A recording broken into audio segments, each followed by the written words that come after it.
So now we're going to move to our next two speakers, the last two speakers of the first session. So our speaker is Dr. Naima Ben Kari. I'd like to welcome Dr. Naima. She's an assistant professor at Sultan Qaboos University in Oman. She's an Algerian architect and urbanist who taught and practiced architecture in many countries, including Algeria, Tunisia, France, Oman, etc. Dr. Ben Kari is an international expert member at ICOMOS and a heritage consultant for the Ministry of Heritage and Tourism in Oman. She's also an associate research fellow at the Institute of Industrial Science, University of Tokyo. So Dr. Naima's Kari title, as you could see her presentation, is The Cities of Mzab, a millenary example of community-based urban development initiated by refugee groups. Please join me in welcoming Dr. Naima. The floor is yours, and thank you for joining us. Yes, thank you very much, Majdi, for this introduction. So I will skip my own introduction.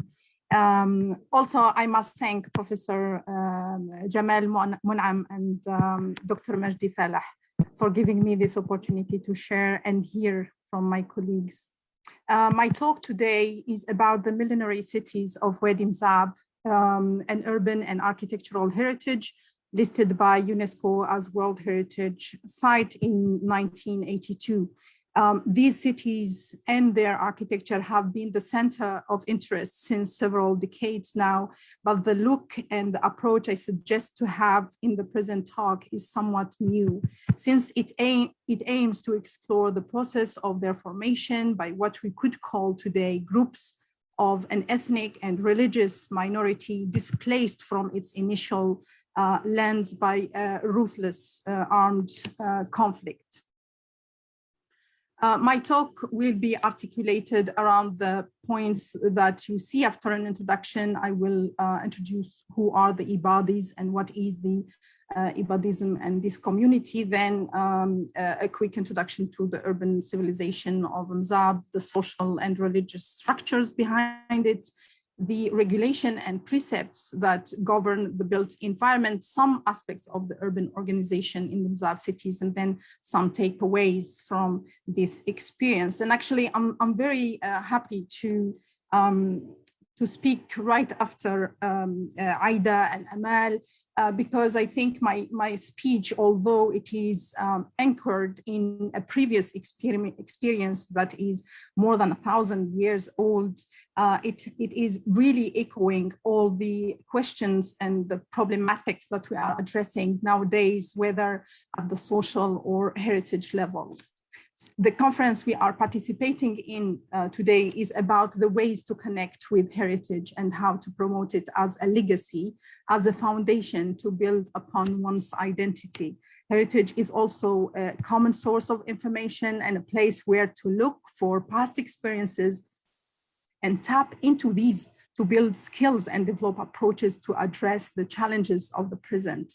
This is even more valid when we speak of a World Heritage Site supposed to have an outstanding universal value. So my look to the urban civilization of Mzab today takes the perspective of exploring the process through which a Muslim Ibadi community of refugees has been chased out of its lands and cities, and how this community has settled in a different and much inhospitable geography to hide and defend its existence, then develop its own civilization, which reached us more than 1,000 years later. Not only it survived and remained the habitat of the Ibadis until today, but the cities of Mzab incarnate and represent refined examples of concepts that we hear today, like garden cities, ville nouvelle, developed through a very well-structured participatory planning process and urban governance. The cities of Mzab could even be equated to the so-called time-based urbanism, such as the recent buzz concept of la ville du quart d'heure, without neglecting innovative farming and irrigation system and even circular economy. In this talk, I would look to the cities of Mzab from the perspective of community-centered urbanism, where the community is in fact composed of refugees.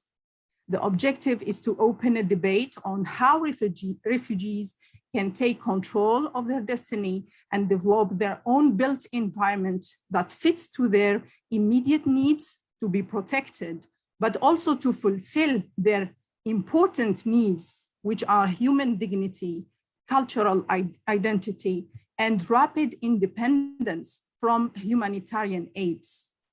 My approach today to the urban civilization of Mzab resonates with the core of the aims of the Engage network, especially for the need of displaced people to be due to armed conflicts and the identity loss that follows the dramatic displacement almost systematically, as explained in the different interventions since yesterday. In their great respect of tradition and their uncompromising religious conservation, the Mozabites were able to create their cities and preserve their authentic architecture. Their urban organization and their art of building are impressive as much by their perfect adequacy to the spiritual and material needs of the inhabitants as by their continuity during more than 1,000 years. So who are the builders of urban civilization of Mzab? Before settling in the inhospitable valley of Wadi Mzab, the Ibadis of Maghreb were united under the banner of the Rustamid state. For more than 150 years, they had succeeded to creating the real Ibadid state in North Africa, politically independent of the first nucleus of Basra, but having very strong diplomatic and scholarly ties with it and with the other centers of Ibadism in Al Jazeera. The second half of the 8th century and the first half of the 9th correspond to the period when Ibadism experienced its greatest expansion among the Berber tribes of North Africa. At its peak, this Ibadi state, whose boundaries are still unclear, stretched from Tlemcen, currently in Algeria, to Tripoli, Libya, and to the south of Tunisia, passing by Tahart, Sersu, the oases of Wadi Righ, Wargla, and Tugurt. In 909, Tahart, capital of the Rustamid, as well as the whole Ibadi country, were conquered by the armies of General Abdullah Shi'i, who founded the powerful Fatimid state on the ruins of the Rustamid, Aghlabid, and Midrarid states.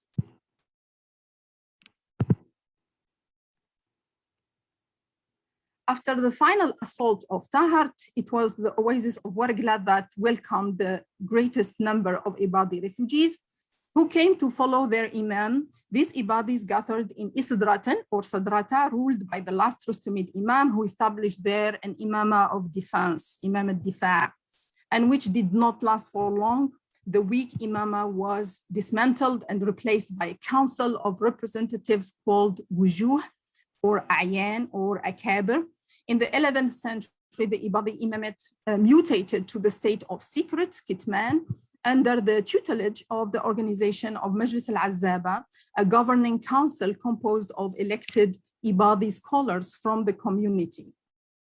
It was not until the dawn of the 11th century that the Ibadis from the Righ and Sidrata began to form new settlements in existing Mzab region, an area that was intermittently inhabited by Zanata, Mu'tazili tribe, who eventually converted to Ibadism. The first Ibadi nucleus in Mzab did not cease to welcome the other Ibadis from the Maghreb because they kept being sequestrated by the Fatimid and their armies until the complete formation of the 7 cities of Mzab.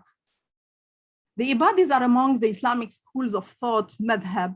Its main principle consists in the observance of Islamic precepts as introduced by the Prophet Muhammad ﷺ, the respect of equality between all community members, and most importantly, the democratic ruling system based on shura and bay'ah with no regard to the ethnic origins of Muslims. The Ibadis who urbanized the Mzab region were already great city builders. They built Tahart and Sadrata and other great cities ornate of palaces and gardens, However, this operation was not devoid of their great religiosity.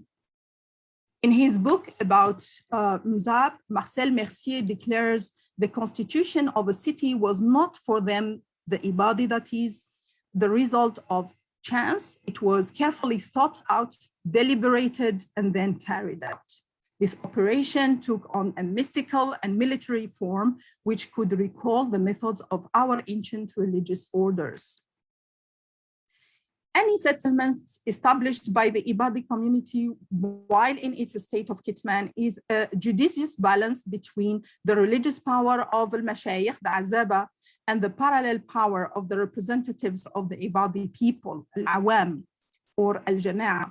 In most instances, it is the religious which supersedes over the Jama'a decision. The religious structure are composed of three entities. The Halqa of Azaba, also called Al-Jama', is the supreme religious organization which manages the community life of all Mzabis. The Khasa and Amma. Khasa being the people, the local community, Al-Amma are the scholars. And it owes its respect and obedience to Al-Jama' or Halqat Al-Azaba. This Halqa has a female counterpart called the Timsiridin or I'azabin Assembly, which manages all the issues related to the female realm in the community. The second level is the students in theology and jurisprudence called Irwan, and the lowest is Imsurda, who are young students in initiation in the religious and other sciences. The social organization, however, is entirely represented in the physical organization of the city or qasr. It starts at the lowest level with the extended family, al-Aila, which is physically represented by the Teddert or Dar in al-Qasr. Then al-Ashira is the fraction, which is the basic administrative unit in the social organization of the city. Its main role is to secure inclusiveness of all community members through the practice of takaful or symbiosis. An elected leader called Muqran will represent each Ashira in the meetings of Al-Jama'a of the Awam.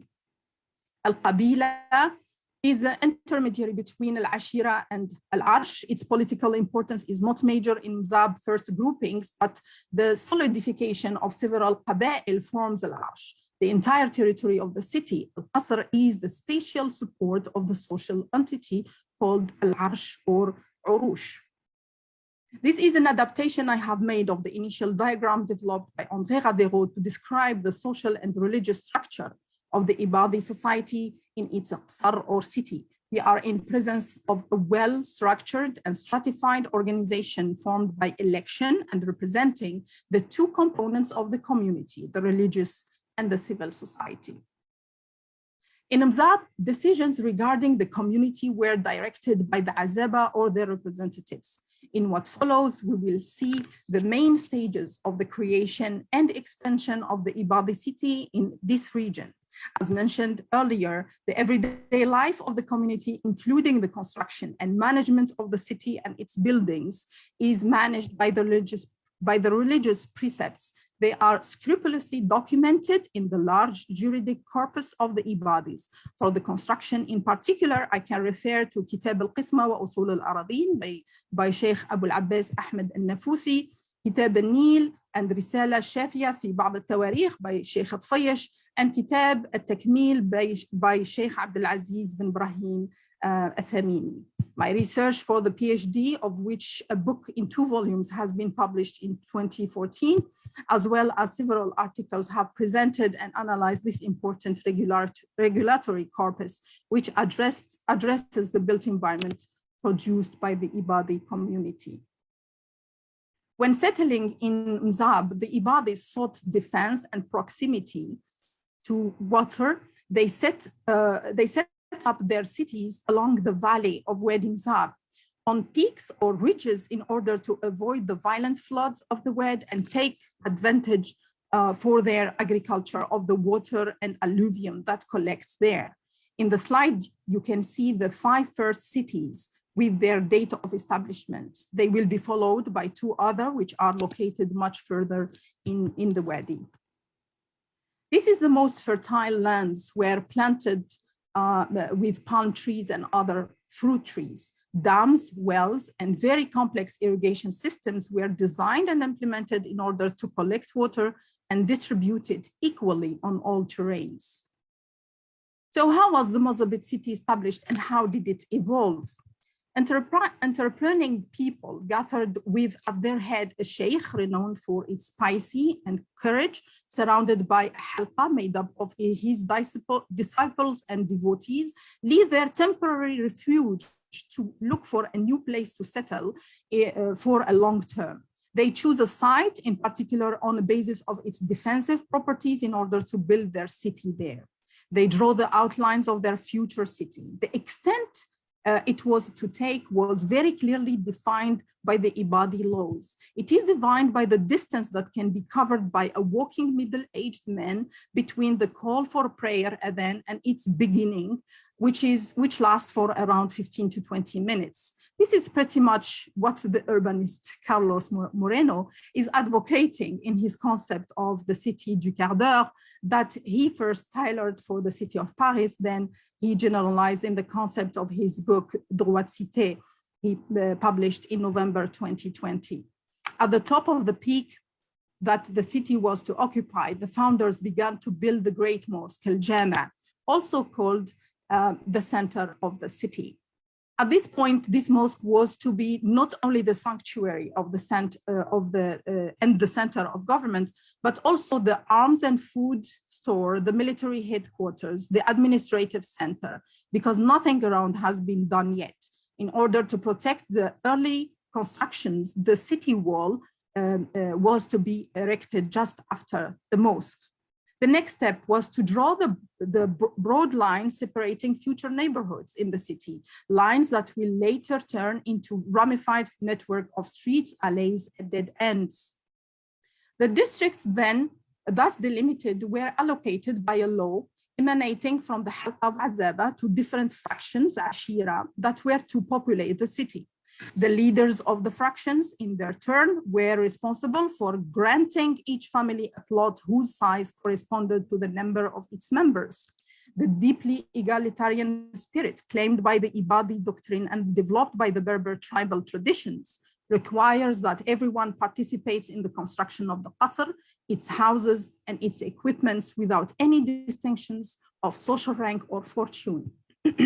Logically, this first city core is already more or less economically autonomous because it is assumed that its palm grove, which preceded it, is already productive. The political and administrative autonomy of the city closely follows its economic independence. And this is what is claimed by Christopher Alexander in his pattern language, that the economy is an essential component of a well-established city. If the need for defense and protection necessitated their refuge in Mzab, it is the religious considerations above all that have favored the growth of their cities. As was the case in Tahart, then in Sadrata, the first cities of Mzab became, since their inception, the center of immigration for the majority of Ibadis of the surrounding area.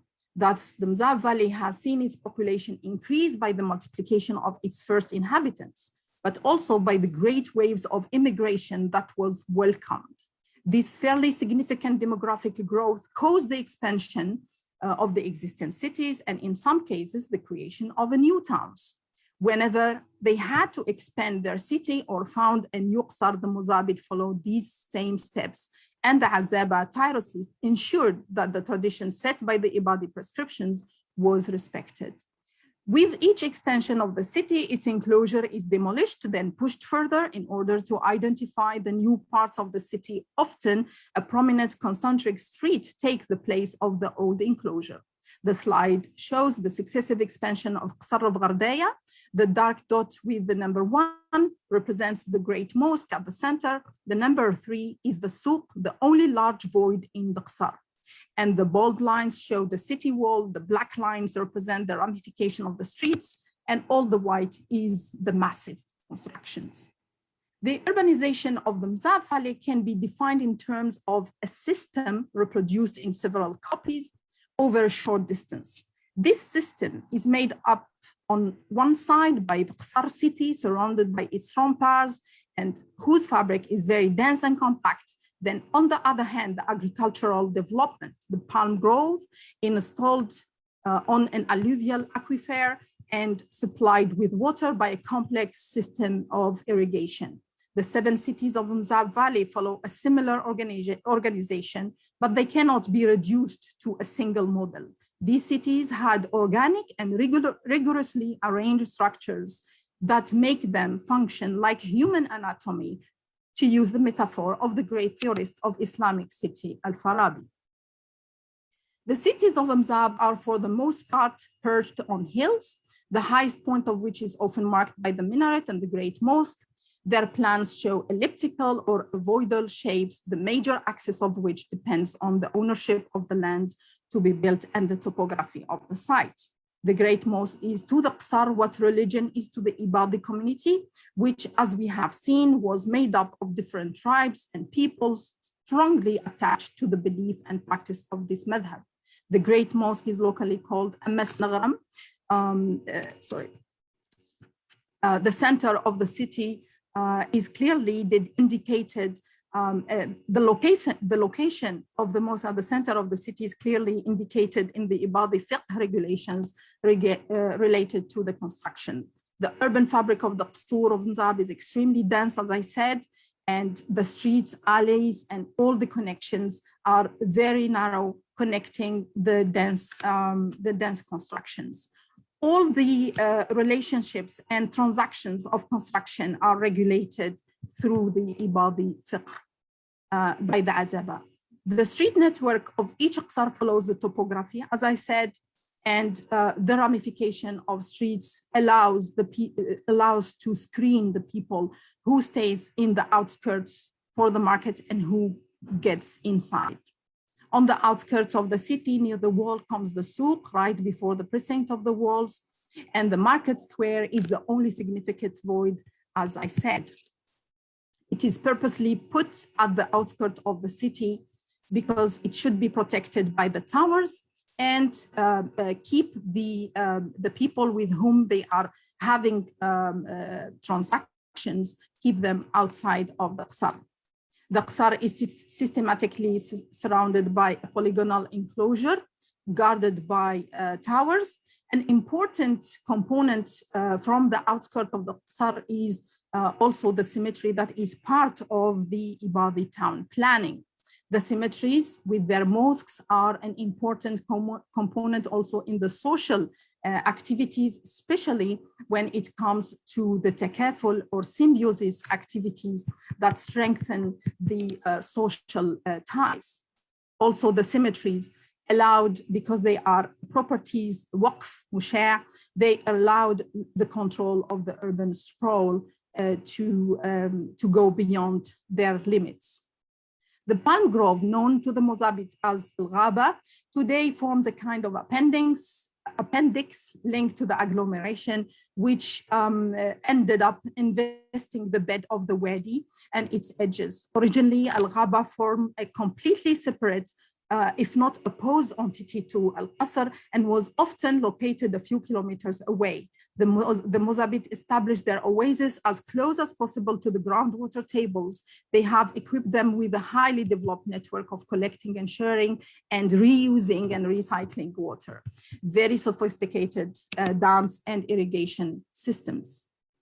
What about Mzab Valley today? From 18,000 inhabitants in 1896, the region is populated by more than 360,000 inhabitants today, 60% of which are Ibadis. The urbanization of the Mzab Valley continues much less on the same model as we have just outlined. Under the pressure of ever greater population growth, it is today almost continuous over 20 kilometers. Many agricultural lands have disappeared and the expansion became much less controlled than before due to the different political transformations. The most prominent character of this territory is that they have never been abandoned until today. This model has proved to be so much successful that new Qasr, such as Tafilalt, have been built as a form of new developments. As a takeaway from this millenary experience in Mzab, especially applicable to situation of population displaced due to armed conflicts, and in order to make of their hopefully temporary status as refugees a more human and dignified experience, the following points deserved contemplation. I have organized them into two main topics. The first one, spiritual and social principles, and the second, physical and structural strategies. In the spiritual and social principles, we have to build a community centered around common genealogic, religious, ethnic, or national affiliations, or even narratives. Establish a democratic, organized, and recognized social religious structure to secure the good management of the city through participative planning, where written regulations inspired from the common religious and social codes to manage the built environment in all its forms, functions, and scales. Really embrace the principle of symbiosis, tekaful, which must be supported by the religious precepts and the social organization. As the architect Hassan Fathi says, one person cannot build one house. 10 people can build 10 houses. And this concept is applicable in all aspects of human activities, cleaning the roads, harvesting the lands, taking care of children and elderly. Such concepts have proven to be extremely efficient in reducing inequalities. The religious spiritual belief is the measure that regulates the society, in the economy, and the education. As for the physical and structural strategies, they consist in using the site in a way to secure defense, availability of water, and from where it is possible to reach the main trading routes. Build compact cities on the least arable lands and develop agriculture in the fertile soil. Use water wisely and equally. The city should be compact and limited in its area to be traversed on foot in a limited time, 15 to 20 minutes. The place of worship dominates the urban profile and located in the geometric center of the city at the heart of the social and political life to galvanize the solidarity and symbiosis and harness the idea of working together to get out of this situation and improving all lives with no one left behind. It is also a means to preserve the community's identity, its humanity even, and educate healthy, balanced, committed, and productive younger generations. Recycle and reuse all byproducts of this city and its activities, circular economy, inculcate the concept of sustainability and that we have been created to populate this beautiful planet and live in it in harmony with fellow humans and all other creatures in the most beautiful way to live, in the most beautiful way, and to leave it rich and healthy for its future users. And this is a list of references, and I thank you very much for your attention.